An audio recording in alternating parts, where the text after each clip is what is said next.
Welcome student. I am Parvez Ahmad, Assistant Professor, Department of Economics, HR College of Navsara. Today I am going to teach a student of BA Part 2 and paper Subsidiary Economics. Topic is Planning under Socialism, यानी कि समाजवादी अर्थव्यवस्था में planning किस तरह किया जाता है।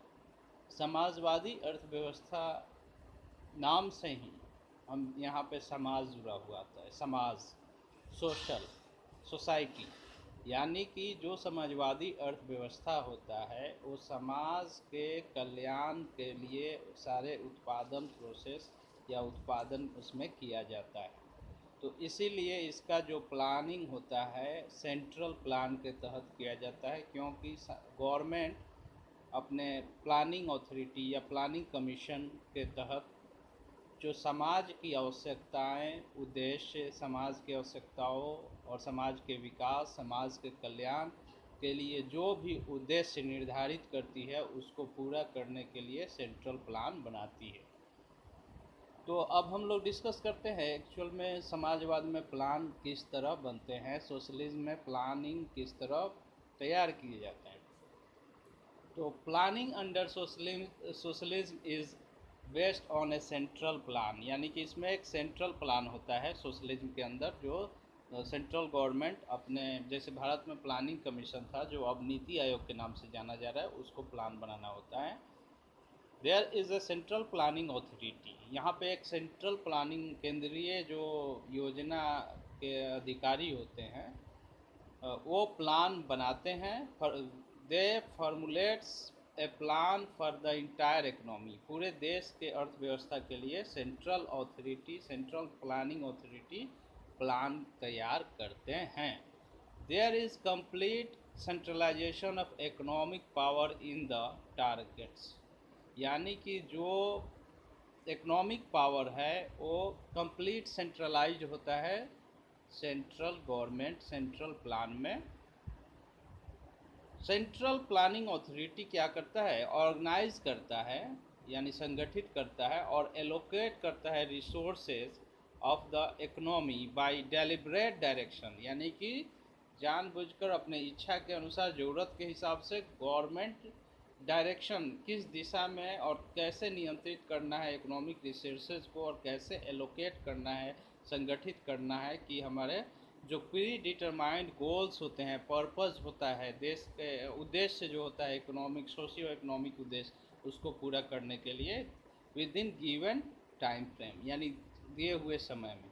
तो यहाँ पे क्लियर है कि सेंट्रल प्लानिंग अथॉरिटी ये डिसाइड करता है कि किस तरह जो काम है उसको ऑर्गेनाइज करें, ऑब्जेक्टिव को पूरा करने के लिए एलोकेट किस तरह करें जो रिसोर्स है, और साथ में जो किस तरह किस दिशा में डायरेक्शन निर्देश दिया जाए कि कौन सा काम होना चाहिए, यानी उद्देश्य की पूर्ति के लिए जो भी डायरेक्शन है उसको तय किया जाता है और कंट्रोल भी किया जाता है, अननेसेसरी वेस्टेज ऑफ रिसोर्सेज ना हो।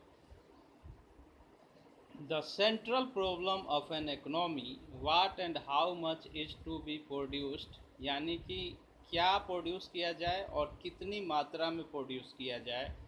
How, when and where it is to be produce, यानी कैसे, कब और कहाँ जो प्रोडक्शन हो किया जाए, इसका डिसीजन।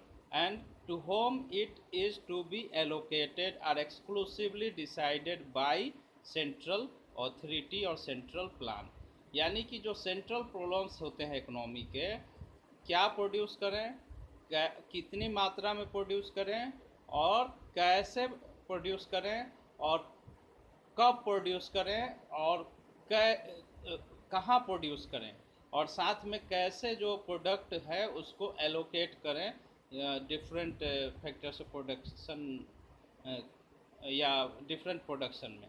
तो ये सारे डिसीजंस लिए जाते हैं सेंट्रल प्लानिंग अथॉरिटी द्वारा। The central plan has definite socio economic objectives, मतलब सेंट्रल प्लान जो होता है जो हमारा सामाजिक और आर्थिक उद्देश्य है बहुत सारे होते हैं जो इससे निश्चित कर लेता है सेंट्रल प्लान। यानी बहुत सारे सामाजिक और आर्थिक उद्देश्यों की पूर्ति के लिए पहले से डिसीजन सेंट्रल प्लान में डिसाइड किया जाता है। These objectives में कंसर्न एग्रीगेट डिमांड, यानी कि जो ऑब्जेक्टिव्स है सोशियो इकोनॉमिक वो इस तरह हो सकता है। एग्रीगेट डिमांड को बढ़ाना, यानी कि डिमांड को जनरेट करना जिससे इकोनॉमी का ग्रोथ हो। फुल एम्प्लॉयमेंट, दूसरा हो सकता है फुल एम्प्लॉयमेंट ऑफ रिसोर्सेज और full employment in the economy, यानी कि रोज़गार मिले और जो रिसोर्स है उसको भी सही से प्रोडक्टिव वे में यूज करें। Satisfaction of the community demand, यानी समाज के जो कम्युनिटी मेंबर्स हैं उनके डिमांड को सेटिस्फाइड किया जाए। Allocation of factors of production, जो फैक्टर्स ऑफ प्रोडक्शन है उसको कैसे एलोकेट करें अलग अलग इकोनॉमिक एक्टिविटीज़ में, जैसे land, labour, capital, entrepreneur, organisation कैसे संगठित करें, कैसे एलोकेट करें। डिस्ट्रीब्यूशन ऑफ नेशनल इनकम, और नेशनल इनकम को कैसे डिस्ट्रीब्यूट करें, इसको अभी डिसीजन सेंट्रल प्लानिंग अथॉरिटी लेगी। Allocation of factors of productions, the amount of capital accumulation, मतलब कितना अमाउंट कैपिटल को हमें कैपिटल यानी पूंजी निर्माण किया जाए, पूंजी इकट्ठा किया जाए, पूंजी बढ़ाया जाए कैसे। इकोनॉमिक डेवलपमेंट और आर्थिक विकास कैसे हो, ये सारे डिसीजंस सोशियो इकोनॉमिक ऑब्जेक्टिव्स के अंतर्गत आता है, जिसका प्लानिंग अथॉरिटी या सेंट्रल प्लान या प्लानिंग कमीशन ले सकती है। यानी कि जो सोशियो इकोनॉमिक ऑब्जेक्टिव्स है उसको पूरा करने के लिए इस तरह के ऑब्जेक्टिव बनाए जा सकते हैं, जैसे एग्रीगेट डिमांड को बढ़ाना, फुल एम्प्लॉयमेंट, जो समाज के जो पब्लिक गुड्स की डिमांड है उसको पूरा करना, फैक्टर्स ऑफ प्रोडक्शन को एलोकेशन करना, डिस्ट्रीब्यूशन नेशनल इनकम को कैसे किया जाए, कैपिटल एक्यूमुलेशन कितना हो, इकोनॉमिक डेवलपमेंट। उसके अलावा बहुत सा और भी फैक्टर्स हो सकते हैं, जैसे पोवर्टी एलिमिनेट करना या एलिवेशन प्रोग्राम्स में, फिर उसके अलावा इनकम इनइक्वलिटी कम करना, सोशियो और इकोनॉमिक इनइक्वलिटीज़ को रिड्यूस करना, रीजनल डेवलपमेंट को बढ़ाना और प्रमोट करना। उसके अलावा बहुत सारे इकोनॉमिक सेक्टर्स को, ये सब सोशियो इकोनॉमिक ऑब्जेक्टिव्स है जिसको प्लानिंग अथॉरिटी बना लेती है और उसके हिसाब से अपना जो प्लानिंग के तहत इम्प्लीमेंट करती है प्रोसेस को। अब उसके बाद होता है जो ऑब्जेक्टिव डिसाइड हो गया तो कैसे इसको अचीव करें। To achieve these objectives the planning authority owns and controls the means of production and distribution, यानी कि अब इन ऑब्जेक्टिव को पूरा करने के लिए प्लानिंग अथॉरिटी जो है, जो उत्पादन के मीन्स हैं, साधन है, उत्पादन के साधन उसको अपने पास रखती है, यानी पब्लिक सेक्टर पब्लिक अथॉरिटी अपने पास रखती है और कंट्रोल भी करती है, वेस्टेज ऑफ रिसोर्स ना हो। तो ये और डिस्ट्रीब्यूशन कैसा हो वो भी डिसीजंस पब्लिक अथॉरिटी लेती है या central planning authority planning commission उसको करती है। All mines, farms, factories, financial institution, distributing agencies such as shops, stores, internal and external trade, means of transport and communication, etc. are owned, controlled and regulated by the government departments and state corporation under the overall supervision and control of the planning authority।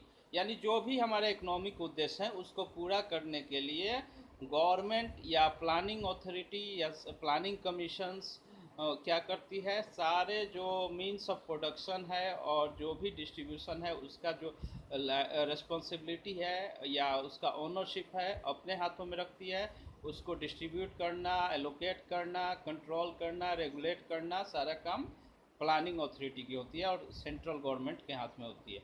All mines, जितने भी खान है, उसके अलावा farms है, factories है, financial वित्तीय संस्थान है और जितने डिस्ट्रीब्यूटिंग एजेंसीज है, जैसे कि शॉप्स, दुकान से सामान सप्लाई होता है, स्टोर्स, इंटरनल एक्सटर्नल ट्रेड, आंतरिक और बाहरी मतलब आयात निर्यात का भी मामला आता है, ये भी डिसीजंस गवर्नमेंट द्वारा लिया जाता है प्लानिंग अथॉरिटी द्वारा।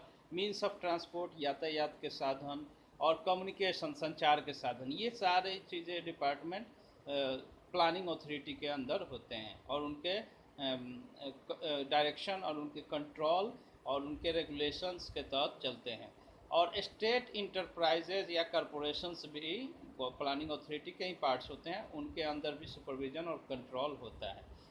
Production in the different sectors of the economy is governed by the priority and target of the plan. और जो भी उत्पादन होता है, जितने भी हमारे इकोनॉमिक उद्देश्य है, सोशल उद्देश्य, जो सामाजिक उद्देश्य, उसको पूरा करने के लिए प्रायोरिटीज़ और टारगेट पहले से बने रहते हैं, उसी को फॉलो करते हुए प्रोडक्शन होता है अलग अलग इकोनॉमिक सेक्टर ऑफ इकोनॉमी में, यानी एग्रीकल्चर हो, चाहे उद्योग हो, चाहे सेवा क्षेत्र हो।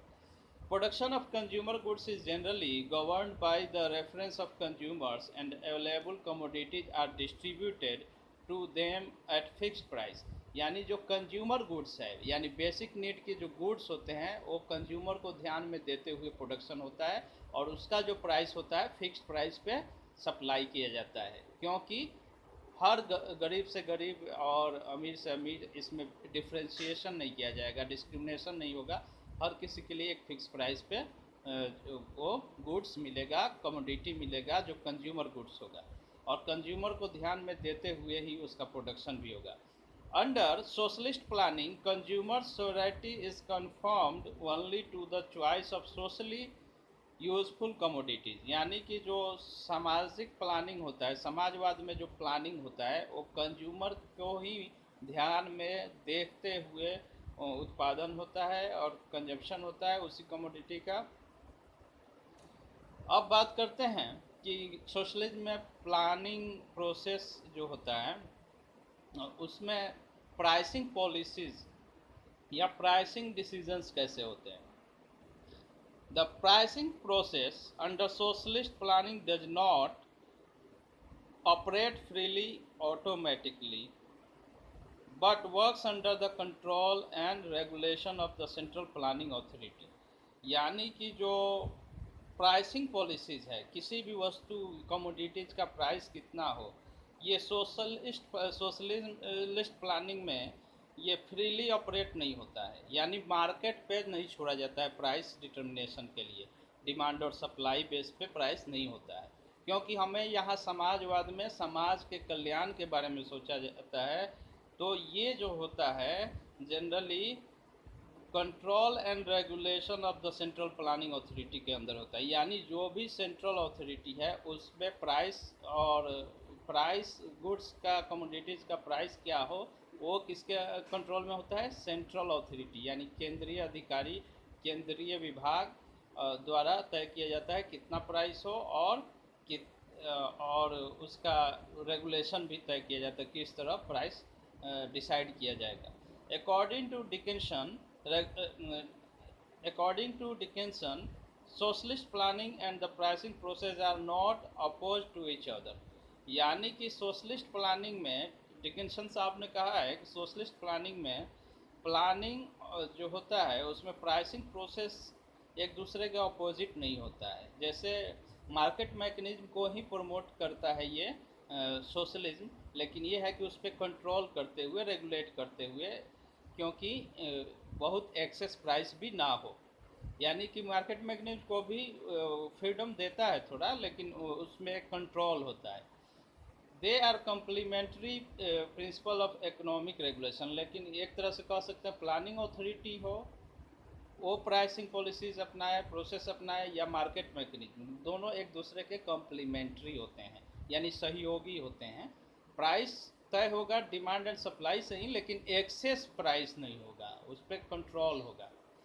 The former supports the latter in 4 ways। First, to give general direction to the socialist economy.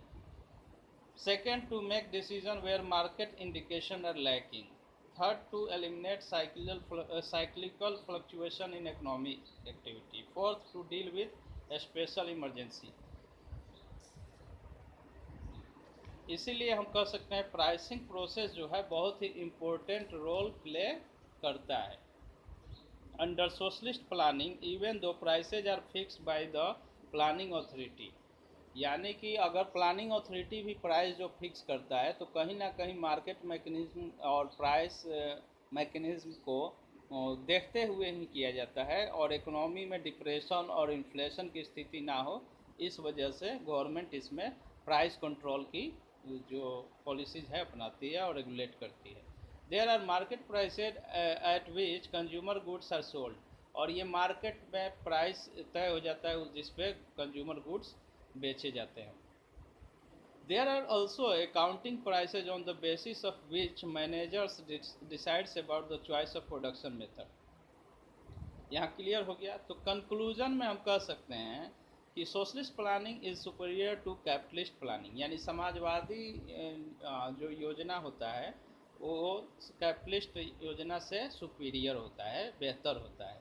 The adoption of planning under capitalism fails to bring economic efficiency, और कैपिटलिज्म में जो प्लानिंग होता है उससे क्या होता है, आर्थिक एफिशिएंसी, ये इकोनॉमिक एफिशिएंसी डेवलप नहीं होता, यानी कुशलता डेवलप नहीं होता।